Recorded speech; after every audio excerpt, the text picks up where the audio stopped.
Bonjour à toutes, bonjour à tous. Je me dépêche de finir cette vidéo car à tout moment l'apocalypse nucléaire peut nous emporter. Le grand feu de la destruction peut en finir avec cette planète. J'ai des enfants, j'ai envie qu'ils profitent, ne serait-ce qu'un dixième de seconde, d'un spectacle grandiose à côté duquel la cinécénie du Puy du Fou est véritablement un amusement entre fourmis. Mais avant que nous soyons tous morts, on ne sait jamais, hein, c'est tout à fait possible, eh bien j'aimerais vous faire part d'un fou rire qui m'a pris dès ce matin en allumant la télévision. C'est sur CNews et sur BFM. Il y a des couples qui sont bloqués en Ukraine et qui crient au secours, qui demandent à ce que la diplomatie soit mise en branle, les commandos des filières. En tout cas, ils veulent retrouver la mère patrie. Retour en France. Alors vous allez me dire, qu'est-ce qu'ils foutaient là-bas? C'est certainement pas le bon moment pour passer des vacances, l'Ukraine. Non. Eh bien, en fait, ils y allaient, ces couples, pour récupérer des bébés qu'ils avaient fait fabriquer sur commande. Clairement, on ne peut pas rentrer avant d'avoir nos bébés parce que on est là pour ça. Sinon, on ne serait pas venu par cette période un peu tendue depuis quelques semaines. Nous, on est vraiment venus ici pour pouvoir avoir nos bébés, être présents et rentrer à Paris dans la sécurité. Contre-argent sonnant et trébuchant, je présume. Alors, je vous le dis tout de suite, pas d'homophobie. Je ne suis pas certain qu'il s'agisse d'un couple de lesbiennes avec des homosexuels. Après tout, il y a dans le monde occidental 1000 possibilités. Il s'agit peut-être d'un trouble, c'est-à-dire un couple à trois. Bon, la quatrième personne, c'est peut-être le chauffeur, c'est peut-être la servante. Il s'agit peut-être de gentils polis amoureux.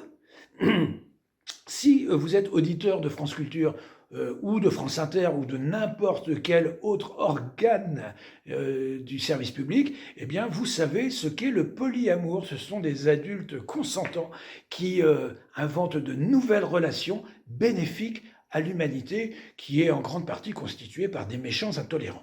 Fermons cette parenthèse.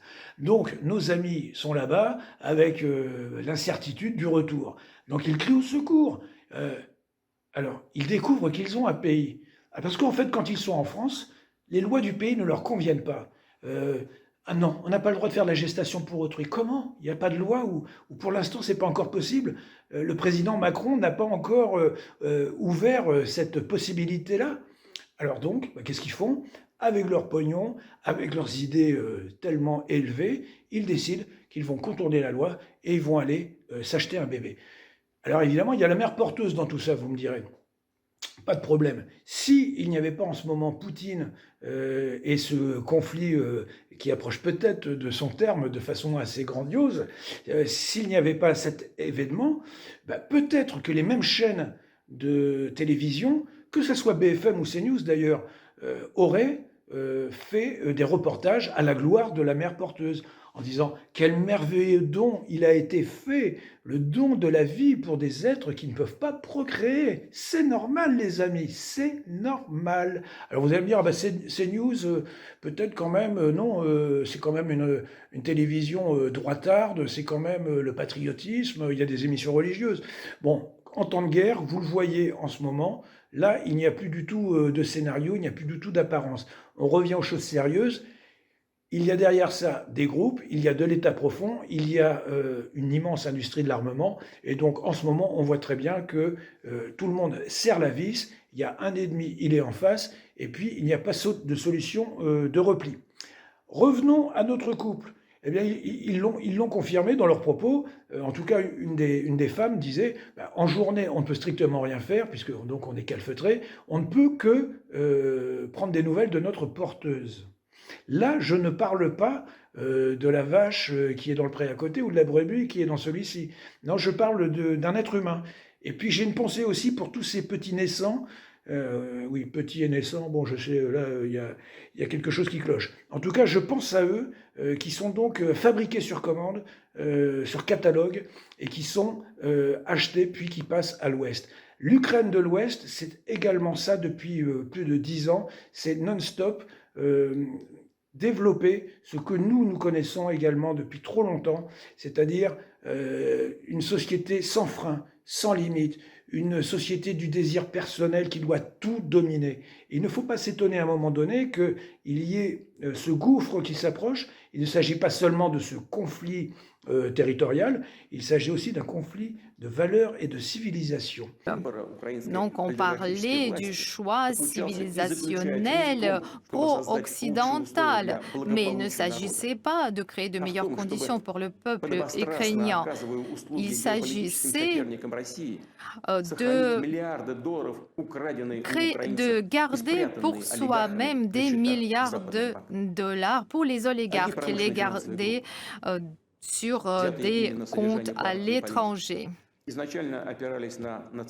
Donc, bon, laissons ce couple là où il est. Sans doute qu'ils sont menacés, je suis compatissant, menacés par la GPA tchétchène, par exemple. C'est une gestation par l'anus qui est pratiquée depuis la nuit des temps, qui ne donne aucun résultat concernant des petits êtres à mettre au monde, mais alors par contre qui est vraiment très très pratiqué. Alors moi je comprends que ce couple soit un petit peu dans la frayeur. Alors j'ai un message pour Vladimir Poutine. Alors soit l'apocalypse nucléaire, là on y va, on fait le grand saut, tous ensemble, hein, vous vous bouchez le nez, ça ne durera que quelques secondes, soit éventuellement l'armée russe arrive à l'Ouest, et auquel cas je pose d'ores et déjà ma candidature pour collaborer et participer à un monde meilleur. La France se remonte petit à petit. Et puis ce que je dis toujours, ceux qui ne sont pas de mon avis, ils n'avaient qu'à la gagner la guerre. Hein. Non mais...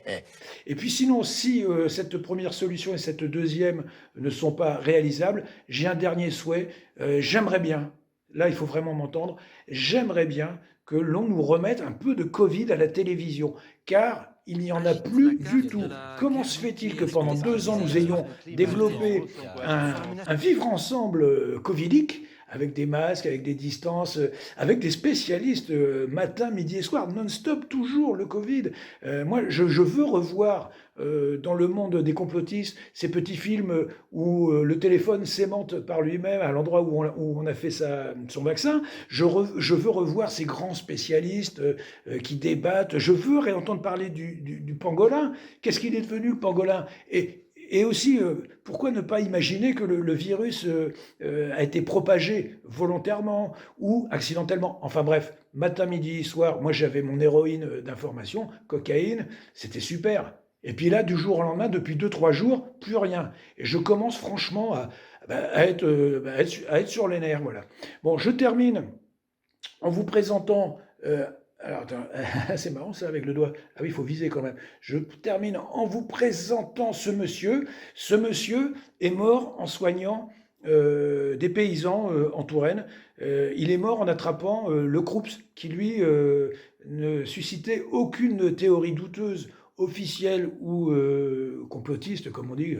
Complotiste, c'est un mot dont je me passerais bien. Ce monsieur est mort en soignant des paysans. Son père est également mort du choléra en soignant des prisonniers de Napoléon. Et donc, je voulais vous le présenter car depuis 2 ans, nous avons des médecins qui sont des médecins de terrain, hein, des médecins de quartier qui sont absents dans la lutte contre la maladie. Et nous avons maintenant des médecins qui, de plus en plus, pousse les bornes de la création pour finalement nous emmener dans un univers de folie à la Frankenstein. Voilà, c'est tout ce que j'avais à dire. Salut et hommage à nos grands anciens.